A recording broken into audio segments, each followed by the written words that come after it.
Hey, hey, hey, happy day. Is your business tied to someone's apron strings?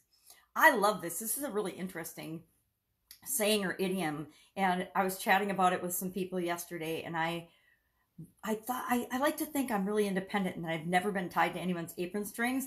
But if I look back at my past, I just started laughing because I so have been in my past, in past relationships, in past business situations, in past employment situations and jobs, actually even in my own business.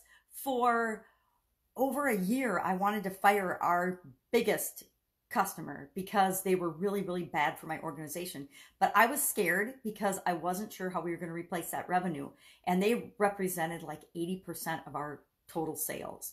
And we were dependent on that because we had set things up that we were. And so we were totally tied to a bad customer's apron strings. Not a good feeling, not a good thing.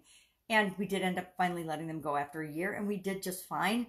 But it was the fear of losing them that kept us tied in a relationship with them that wasn't good for our organization. Have you and are you currently in any situations or relationships like that?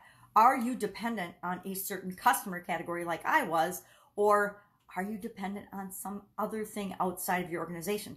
Say, for example, Facebook. Facebook was down about a week ago for the better part of a day for a lot of users and a lot of people. It's a lot of people online. As I'm moving from the offline to the online world, there's a lot of people that I know that are super dependent on Facebook or on one platform. And they were virtually shut down for that entire day and freaking out because their entire business is dependent on Facebook, which is an entity outside of all of them. And again, that's being tied to someone's apron strings because you're dependent on something outside of yourself for your support, for your livelihood in a lot of situations, and for whatever it is that you need, for permission. You know, the tie to someone's apron strings goes back to the days when we had stay-at-home moms, and we, it was usually said about a man and his mom and his wife that he was tied to her apron strings because he had to ask her permission to do anything. Well, I don't think there's a whole lot of that going on anymore.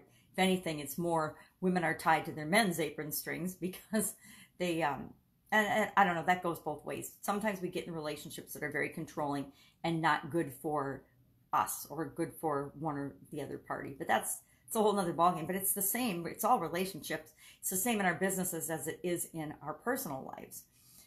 But if we're tied to our customers, if we're too dependent on anyone outside of our business, we're in trouble. Are you too dependent on the government for something?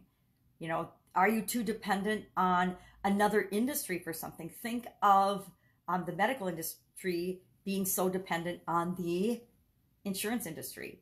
Think of things like that.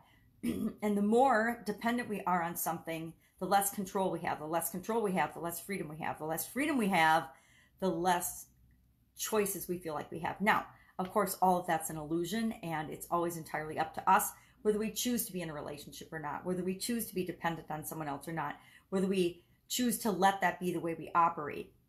I said a lot of times we feel like we have to, or we must, or we should, but we never really do. There's always an alternative. There's always another solution.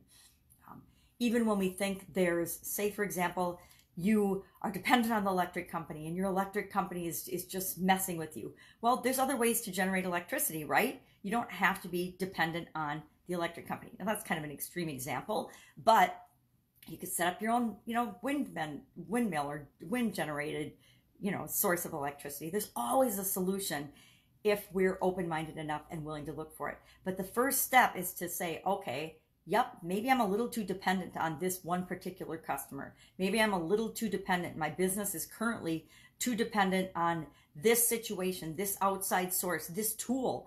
Are you using a tool in your business? I, for example, use a software program called ClickFunnels in my business.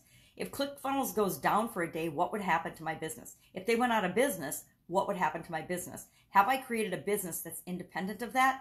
Or is it dependent on that software tool or any other software tool? And if it is, what's my backup plan? Always have something in the back of your mind of what you do in case of an absolute emergency or catastrophe.